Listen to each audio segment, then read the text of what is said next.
अस्सलाम वालेकुम। आदिल खुशी यूट्यूब चैनल में खुशामदीद। आज से हमने एक नई सीरीज़ का आगाज़ किया है जिसका नाम है अ जर्नी टू सक्सेस। तो उसकी पहली एपिसोड में हमारे साथ मौजूद हैं डॉक्टर मोहम्मद इलियास साहब, जो कि जर्मनी के अंदर एक फार्मासिस्ट हैं और अभी इनको एक POF Pakistan overseas allies forum की तरफ से एक टैलेंट अवार्ड दिया गया है। तो इनकी ज़िंदगी के बारे में जानने की कोशिश करेंगे कि ये यहाँ तक कैसे पहुँचे और ये अवार्ड बेसिकली है क्या। तो चलें शुरू करते हैं आज की ये वीडियो।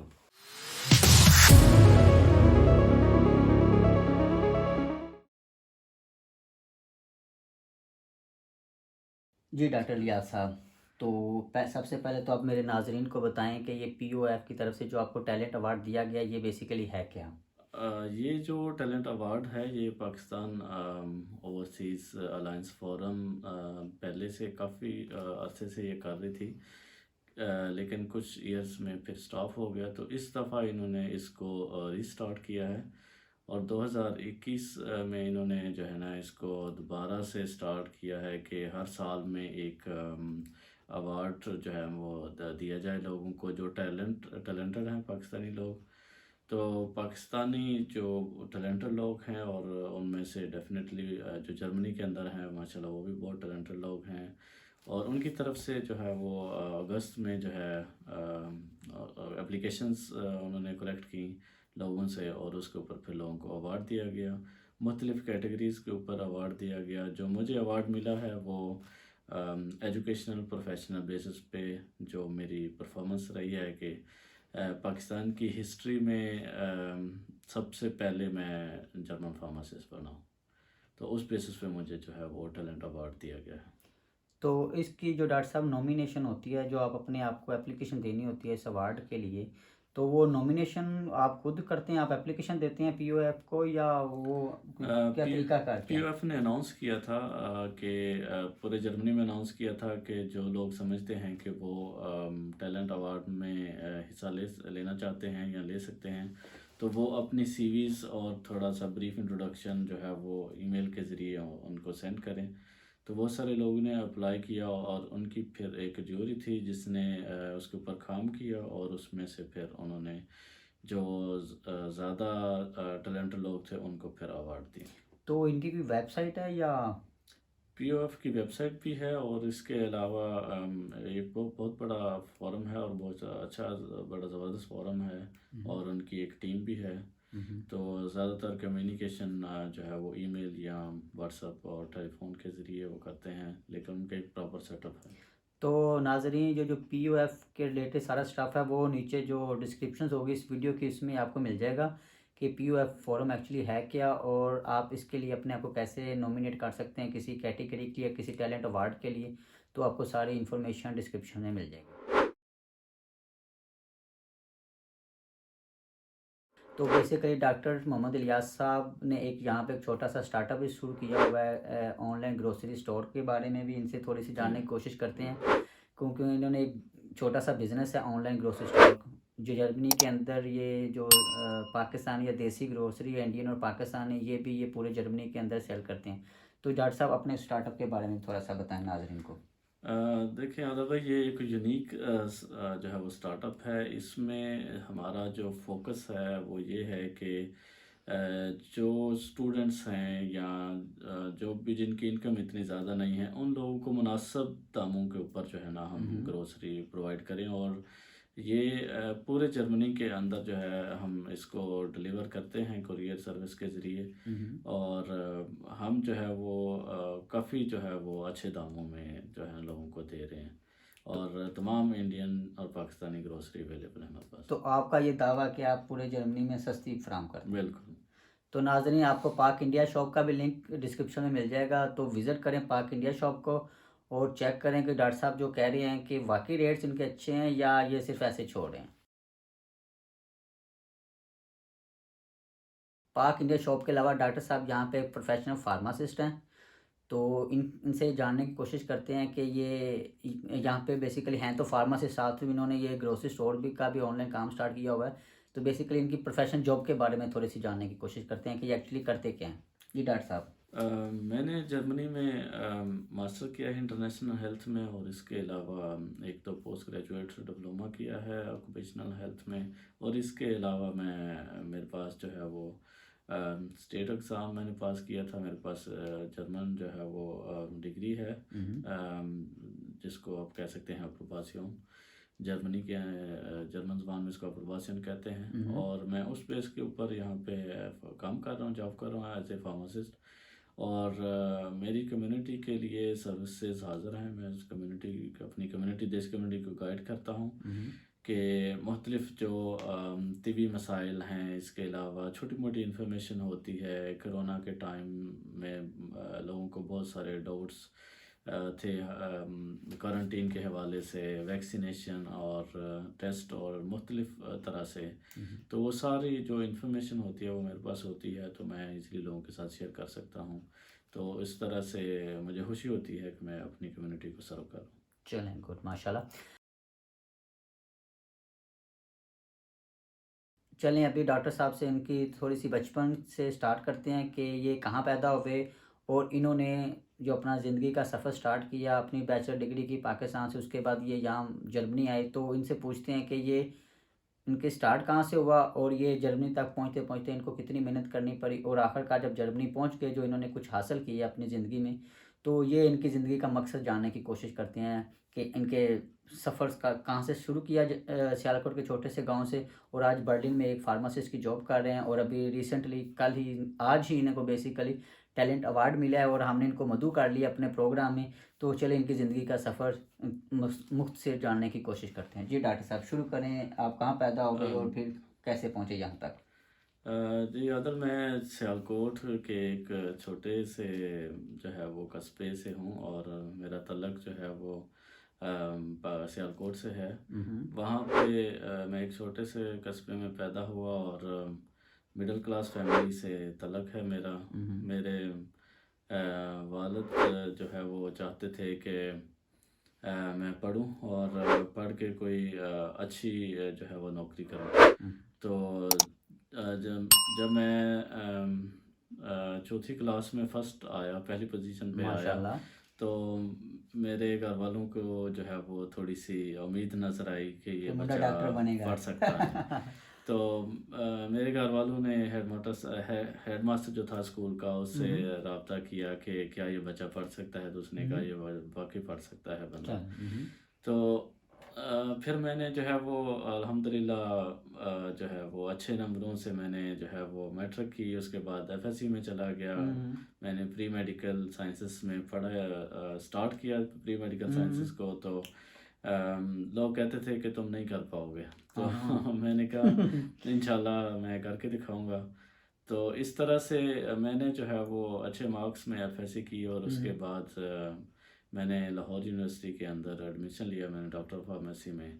और फिर भी लोग कहते थे, रिश्तेदार और जो जानने वाले थे, कि तुम ये भी नहीं कर पाओगे। मैंने कहा इंशाल्लाह मैं ये भी ये करके डॉक्टर साहब, दिखाऊंगा। ये आपका मसला नहीं है, ये दुनिया जहान में हर तरह के रुकावटें डालने वाले हमारे खित्ते की, पता नहीं हमारी सोसाइटी का ये सबसे बड़ा मसला है कि अगर कोई बंदा कुछ करना चाह रहा होता है, अगर कोई फॉर एग्जांपल मैं कुछ कहता हूँ जी मैंने ये करना है, तो मुझे कोई कहने वाले कि ये आप ये काम कर सकते हैं या नहीं कर सकते, तो एक आधा बंदा होगा, और आगे से वो जो डालने रुकावटें डालने वाले बंदे होते हैं, ये अम्मा अब्बा के पैसे ज़ाया कर देगा, ये लाहौर गया तो जी इसने ख्वार हो बिल्कुल। जाना है, ये इंजॉय करेगा, इसने पढ़ना पढ़ना कोई नहीं। तो ये तो हमारी सोसाइटी का मसला है। जी, आपने फिर यूनिवर्सिटी लाहौर में हाँ जी। उससे तो आगे शुरू करें। जी और एक ये बात बताता चलूँ कि एक मेरे ख्याल में अल्लाह ताला की थोड़ी सी मदद भी मुझे रही है, और हमेशा से रही है। मैं जब यूनिवर्सिटी में एंट्री टेस्ट मैंने दिया उस कोर्स में एडमिशन लेने के लिए, तो अल्हम्दुलिल्लाह मेरी पहली पोजीशन थी। हम्म। और उसके बाद मुझे क्लास का रिप्रेजेंटेटिव भी बना दिया गया, और मैंने बड़े अच्छे मार्क्स के साथ और बड़े अच्छे तरीके से मैंने यूनिवर्सिटी की डिग्री ली। हम्म। अल्हम्दुलिल्लाह पूरे टाइम पे उसको पूरा किया हम्म। बेहतरीन तरीके से। और उसके बाद मैंने कनाडा जाने का इरादा किया। वो मेरी किस्मत में नहीं था। हम्म। लेकिन फिर मुझे शारिटे मेडिकल यूनिवर्सिटी बर्लिन में मुझे मास्टर में एडमिशन मिल गया। तो तो जर्मनी आने का मतलब आपने कनाडा का प्लान किया, तो जर्मनी आने का कैसे प्लान बन गया? बस कनाडा में मेरी किस्मत नहीं थी, एडमिशन हो गया लेकिन वीज़ा रिजेक्ट हो गया। हम्म। कोई ख़ास रीज़न नहीं थी, लेकिन मेरे ख्याल में किस्मत नहीं थी, तो यहाँ तो पे कनाडा में तो पेड नहीं था। जी पेड था, लेकिन कनाडा मेरा फेवरेट कंट्री था, हाँ तो हाँ हाँ। मैंने इसलिए स्टार्ट ही जी कनाडा से लिया था, तो लेकिन अब क्या आपको लगता है आप अच्छे अम, रहे या? मेरे ख्याल में मैं जर्मनी आके अच्छा रहा हूँ, हम्म। तो मेरी किस्मत भी यहाँ पे थी, और मैं समझता हूँ कि बंदे को हर हाल में खुश रहना चाहिए। हम्म। जिस हाल में भी अल्लाह ताला जो है वो अपने बंदे को नहीं रखता डॉक्टर है। साहब, आपने माशाल्लाह बहुत अचीव कर लिया है। ये बहुत कम लोग हैं जो यहाँ पे स्टेट एग्ज़ाम पास करते हैं। यहाँ पे 2 डिग्रीज है, नाज़रीन को बताता चलूँ, एक लॉ की और एक फार्मासिस्ट की, जिसके लिए आपको स्टेट एग्ज़ाम देना पड़ता है, और बहुत कम लोग ये करते हैं। और ये माशाल्लाह से डॉक्टर मोहम्मद इलियास साहब पहले पाकिस्तानी हैं जिन्होंने फार्मासिस्ट का जहाँ पे जर्मनी के अंदर स्टेट एग्ज़ाम पास किया। ये भी एजाज़ फ़िनी को हासिल है। जी डॉक्टर साहब, आप जर्मनी का आपका जी बन गया, शरीटे में आपका एडमिशन हो गया और आपने बर्लिन जर्मनी आने का जी प्लान बना लिया। मैं जर्मनी में आ गया, और जर्मनी में भी आके मैंने अल्हम्दुलिल्लाह इंटरनेशनल हेल्थ में मैंने बड़े अच्छे तरीके से अपना जो है वो मास्टर कोर्स कंप्लीट किया, और उसमें भी मेरी अच्छी पोजीशन होती थी।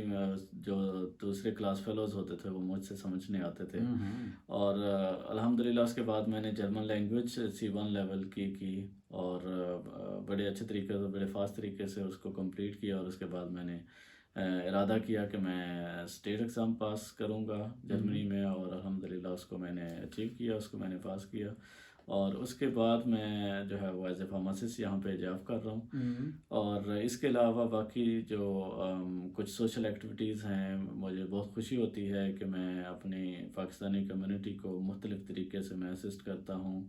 और इसके अलावा मैं आपको बताता चलूँ कि मैं जो है वो अल्हम्दुलिल्लाह पाकिस्तानी फार्मासिस्ट को रिप्रेजेंट करता हूँ पूरी हम्म। दुनिया में। हम्म। और नॉट ओनली पाकिस्तानी, बल्कि साउथ एशियन और मिडल ईस्ट के जो फार्मासिस्ट हैं, और इवन के जो यूरोप के फार्मासिस्ट हैं, वो मुझसे गाइडेंस लेते हैं, और मैं उनको गाइड करता हूँ, उनको फ्रीली उनको कंसल्ट करता हूँ। हम्म। और मेरे ग्रुप्स हैं यहाँ पे, फेसबुक में ग्रुप्स हैं मेरे, फार्मासिस्ट इन जर्मनी और पाकिस्तानी फार्मासिस्ट इन जर्मनी। वहाँ पे मैं जो है वो लोगों को असिस्ट करता हूँ। इंटरनेशनल लेवल पे मैं असिस्ट करता हूँ, और पाकिस्तानी जो कम्युनिटी है जर्मनी में, उनको मैं तिबी मसाइल में, और इसके अलावा जो आम रोज़मर्रा की ज़िंदगी में जो मसाइल पेश आते हैं लोगों को, उनको मैं असिस्ट करता हूँ, और मुझे बहुत खुशी होती है कि मैं अपनी कम्युनिटी को सर्व करता हूँ। जी माशाल्लाह, डॉक्टर साहब ने ये सारी चीज़ें गंवा दी हैं, और ये मैं इसका चश्मदीद गवाह भी हूँ, क्योंकि पिछले 3 साढ़े 3 साल से बर्लिन में मैं भी मूव हुआ हूँ, तो तब से मैं डॉक्टर लियाज़ साहब को जानता हूँ।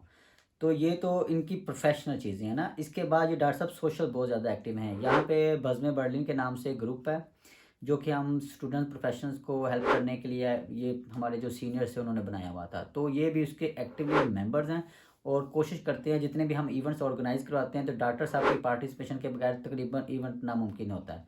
ये बहुत ज़्यादा सोशल एक्टिविटीज़ में बहुत ज़्यादा एक्टिव हैं। ये माशाल्लाह इतने ज़्यादा ग्रुप्स में एक्टिव है कि आप डॉक्टर साहब को काम कहते हैं, डॉक्टर साहब ना नहीं करते। माशाल्लाह आपने देखा है, ये अपनी जॉब भी करते हैं, उसके साथ एक फ्रीलांस जॉब भी करते हैं। उसके बाद इन्होंने पाक इंडिया शॉप का ये स्टार्टअप भी शुरू किया हुआ है, और ये आपको हर इवेंट, पाकिस्तान जो देसी इवेंट होता है उसमें भी मिलेंगे। तो माशाल्लाह डॉक्टर साहब इतने एक्टिव हैं। डॉक्टर साहब, मैं बेसिकली आपसे मैं क्वेश्चन करना भूल गया कि जो आपका मास्टर था वो इंग्लिश में था या जर्मन में था? मेरा मास्टर इंग्लिश में था, लेकिन जो स्टेट एग्ज़ाम था वो जर्मन लैंग्वेज में था। हम्म। और उसकी जो मैं डिफ़िकल्टी का लेवल मैं आपको बताता चलूँ कि वो एक 1 आवर का एग्ज़ाम होता है, और हम्म। ओरल एग्ज़ाम होता है। ओह। और उस 1 ओरल घंटे, एग्जाम। बिल्कुल ओरल आपने एग्ज़ाम। मतलब 1.5 घंटा कंटिन्यूस जर्मन बोलनी है? जी, बिल्कुल। जर्मन लैंग्वेज में आपको जो है वो पूरा एक जो है वो बोर्ड होता है, उसमें 3 लोग होते हैं जो आपसे क्वेश्चनिंग करते हैं। तो पूरा 1 घंटा आपसे जर्मन लैंग्वेज में जो है क्वेश्चनिंग होगी, और आपने पूरा 1 घंटा उनको जर्मन लैंग्वेज में जवाब दे के उनको जो है वो मुतमिन करना है आपने। तो मतलब फार्मेसी के जो नॉलेज के साथ साथ आपको अपनी जर्मन के जी, लैंग्वेज। बिल्कुल। जर्मन लैंग्वेज भी बहुत इम्पोर्टेंट होती है, इसके अलावा जो मुश्किल चीज़ होती है वो यहाँ का लॉ होता है। हम्म। जो मेडिसिन का लॉ होता है वो काफ़ी अच्छा, वो भी आपको पढ़ना जी पड़ता है? बिल्कुल, उसमें भी 50% मार्क्स जो है ना उसके काउंट होते हैं। तो हम्म। वो उसका जानना बहुत ज़रूरी होता है, उस पे काफ़ी मेहनत करनी पड़ती है कि जर्मनी के अंदर क्या लॉ है मेडिसिन हम्म। का, और किस तरह से जो है वो इस चीज़ को ट्रीट किया जाता है। यहाँ पे मेडिसिन जो है वो हाईली सेंसिटिव चीज़ समझी जाती है, और हम्म। इसका इस्तेमाल जो है वो आपको पता है कि हम्म। आपको फ़ायदा भी दे सकते हैं, नुकसान भी दे सकते हैं। तो डॉक्टर साहब, मेरा एक यहाँ पे एक सवाल है आपसे कि मेरे से अक्सर कुछ जो मेरे दोस्त अहबाब हैं जो जर्मनी के बाहर रहते हैं या पाकिस्तान से बेसिकली मैं बिलोंग्स हूँ, तो वहाँ से कुछ लोग कहते हैं जी हमें फ़लाँ मेडिसन भेज दो, फ़लाँ मेडिसन भेज दो, फ़लाँ मेडिसन भेज दो। तो 7 साल तो मुझे भी जर्मनी में हो गया, तो मुझे पता है कि प्रिस्क्रिप्शन के बगैर मेडिसिन नहीं जी। मिलती। तो आप तो प्रोफेशनल फार्मासिस्ट हैं, तो क्या ये वाकई इतना सख्त कानून है कि कौन सी मेडिसिन हैं जो प्रिस्क्रिप्शन के बगैर नहीं मिल सकती है आपको? देखिए, 2 मेडिसिन को 2 कैटेगरीज़ में तक़सीम किया गया है। एक है प्रिस्क्रिप्शंस ओनली मेडिसिन और एक है OTC. Hmm. OTC over the counter drugs ऐसी मेडिसिन है हम्म। जो आप शॉर्ट टर्म यूज़ करते हैं कोई छोटी-मोटी तकलीफ़ में।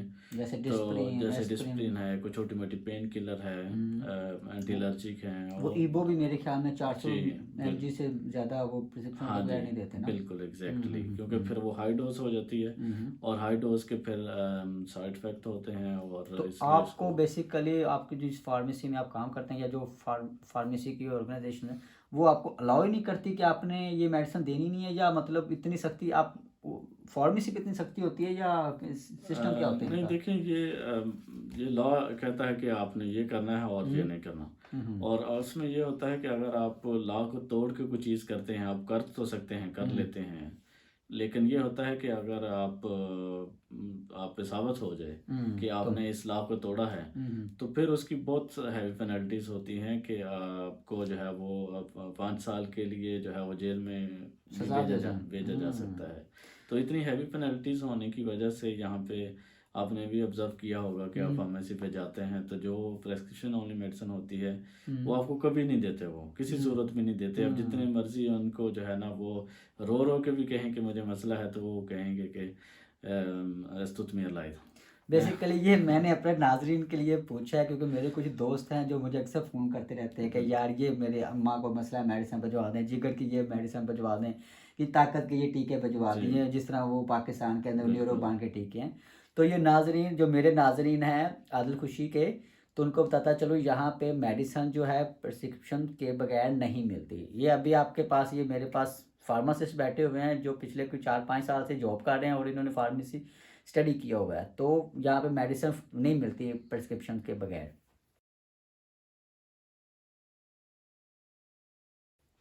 तो जी डॉक्टर साहब, आपका एक्सपीरियंस बज़्म बर्लिन में, आप सोशल एक्टिविस्ट, तो ये तो इनका हो गया प्रोफेशनल कैरियर ना। अभी हम थोड़ी सी बात करते हैं इनकी सोशल एक्टिविटीज़ में। तो बेसिकली ये बज़्म बर्लिन के कोर कमेटी के एक मुतहर्रिक कारकुन हैं, तो इनसे जानते हैं कि बज़्म बर्लिन बर्लिन के अंदर कैसे काम कर रही है। बज़्म बर्लिन जो है वो एक बेसिकली एक स्टूडेंट की ऑर्गेनाइजेशन है, लेकिन ये स्टूडेंट से हट के अभी प्रोफेशनल जो लोग यहाँ पे जॉब कर रहे हैं उनको भी एंटरटेन करती है। और ठीक है। इसके अलावा फिर इसका दायरा कार आस्ता आस्ता बढ़ता गया, और इवन के जो पाकिस्तानी जितनी भी कम्युनिटी है हम्म। उसको ये जो है वो एंटरटेन करती है। और जितने भी मसाइल होते हैं यहाँ पे, रहाइश के बहुत ज़्यादा मसाइल होते हैं, और इसके अलावा बाकी ज़िंदगी के जो छोटे मोटे मसाइल हैं उसमें लोग जो है वो इससे फ़ायदा लेते हैं। तो डॉक्टर साहब ये बताएं, अगर कोई बंदा पाकिस्तान में फार्मेसी की वो पढ़ रहा है या वो उसने फार्मेसी की जॉब कर रहा है, तो उसके लिए भी कोई तरीकाकार है कि वो यहाँ पे शिफ्ट हो सके? बिल्कुल तरीक़ाकार है। जैसे कि मैंने आपको बताया कि मैं सर्विसेज प्रोवाइड करता हूँ, और free of cost services provide करता हूँ हम्म। पाकिस्तानियों के लिए भी, और इवन के सारी दुनिया में जो फार्मासिस्ट हैं या जो लोग हैं। तो आप अपने नाजरीन को बता दें कि अगर किसी बंदे को मुझसे कांटेक्ट करना है, मुझसे इन्फॉर्मेशन लेनी है, तो वो आपसे जो है वो मेरा नंबर रिक्वेस्ट कर सकता है, या मेरी जो है वो फेसबुक आईडी रिक्वेस्ट कर सकता है। तो मैं उनको असिस्ट करूँगा लोगों को। और ये जो प्रोसेस है इसको डिटेल के अंदर बताना जो है वो वो इसके थोड़ा लिए फिर लेंथी हमने है, कभी एक और वीडियो तो बना एक लेंगे और इंशाल्लाह। वीडियो बनानी पड़ेगी। तो बेसिकली ये क्वाइट पॉसिबल है, अगर आपने पाकिस्तान में फार्मेसी स्टडी की और पाकिस्तान में एज अ फार्मासिस्ट जॉब कर रहे हैं प्रोफेशनल फार्म जी, डिग्री लेने के बाद, तो पॉसिबल है कि आप जी, जर्मनी में भी जॉब कर सकते हैं उसकी बेस पे जी, आके, जहाँ पे बिल्कुल। आज वो लैंग्वेज तो मसला नहीं होगा फिर। उसमें जो इंडस्ट्री के अंदर हम्म फार्मास्यूटिकल इंडस्ट्री के अंदर जो जॉब हम्म हैं वो आप इंग्लिश बेसिस पे कर सकते हैं, इंग्लिश हम्म इंग्लिश लैंग्वेज के बेसिस पे। हम्म लेकिन जहाँ पे आ जाता है कि आपने कस्टमर के साथ कम्युनिकेट करना वहाँ है, पे जर्मन वहाँ लैंग्वेज पे में। आपको जर्मन लैंग्वेज तो चाहिए। नाज़रीन, अगर आप फार्मासिस्ट हैं और आपको प्रॉब्लम, अगर आपका आपका मूड है कि आप जर्मनी मूव करना चाहते हैं या इन्फॉर्मेशन लेना चाहते हैं, तो कमेंट सेक्शन में आप मेरे से कांटेक्ट कर लें या मेरे से प्राइवेट कांटेक्ट कर लें। मैं आपको डॉक्टर इलियास साहब की फेसबुक आईडी या उनका नंबर शेयर कर दूंगा, आप डायरेक्ट भी उनसे कम्युनिकेट कर सकते हैं। जी, ये थे डॉक्टर मोहम्मद इलियास साहब, जिन्होंने आपने सुन लिया कि सियालकोट के छोटे से टाउन से इन्होंने सफ़र शुरू किया। रिश्तेदार जो अक्सर हमारे पाकिस्तानी रिश्तेदारों की आदत है कि नहीं है मुंडे तो कुछ नहीं करना, तो इन्होंने वो सब कुछ तोड़ा और यहाँ पे पहुँच के जर्मनी के अंदर फार्मेसी स्टडी किया, अपनी लैंग्वेज को इम्प्रूव किया से साइंस तक, और फिर स्टेट एग्ज़ाम को पास किया। और आज माशाल्लाह ये यहाँ पे एक एज अ फार्मासिस्ट जॉब कर रहे हैं और साथ में कुछ फार्मेसिस्ट को असिस्टेंस या कंसल्टेंसी की सर्विसेज भी दे रहे हैं। और अभी रिसेंटली, जैसे कि ये जिसके लिए हमने ये वीडियो बनाई है, कि इनको अभी रिसेंटली पीओएफ की तरफ से एक टैलेंट अवार्ड भी दिया गया। तो ये आप लोगों को तो बेसिकली इंसान अगर कुछ करना चाहे तो वो कर सकता है। वो एक छोटे से गांव से उठता है और बर्लिन के अंदर एक फार्मेसी में एज अ फार्मासिस्ट, और पहला पाकिस्तानी जो स्टेट एग्ज़ाम पास किया है और पाकिस्तान का नाम रोशन कर सकते हैं। तो ये ना सोचें कि मैं कुछ नहीं कर सकता। अगर आप सोचेंगे आप कुछ नहीं कर सकते तो आप वाक़ई कुछ नहीं कर सकते। अगर कुछ करना है, कुछ करके दिखाना है, तो खड़े हों, अपनी हिम्मत को बाँधें और अपने, अगर आपका हिम्मत जवाब दे चुकी है तो उसको इकट्ठा करें और दोबारा से अपने सफ़र का आगाज़ शुरू कर दें। इंशाल्लाह आपको भी कामयाबी मिलेगी। तो नाज़रीन, अगर इस तरह की वीडियो आप देखना चाहते हैं कि मैं डिफरेंट प्रोफेशनल या जो अपनी फील्ड्स के बंदे एक्सपर्ट्स हैं, जिनके सक्सेस स्टोरीज़ हैं कि उन्होंने पाकिस्तान से आकर यहाँ जर्मनी मूव हुए हैं और अपनी ज़िंदगी का आगाज़ किया और एक सक्सेसफुल ज़िंदगी गुजार रहे हैं, अगर उनके बारे में जानना चाहते हैं या किसी और चीज़ के बारे में, या आगे हम इंशाल्लाह आगाज़ करेंगे कि पाकिस्तान से जर्मनी के अंदर आने के क्या तरीक़ाकार है, डिफरेंट तरीके क्या हैं, एज अ एजुकेशनिस्ट आप आ सकते हैं, एज अ प्रोफेशनल आ सकते हैं, या कुछ जो तरीके हैं उनको जानने की कोशिश करेंगे। अगर नाज़रीन आपको मेरी ये वीडियो पसंद आई हो, इसको लाइक करें, अपने दोस्तों के साथ शेयर करें और मेरे चैनल को भी सब्सक्राइब करें। अपना ख्याल रखिए और हमारे इस चैनल का भी। अल्लाह हाफिज़।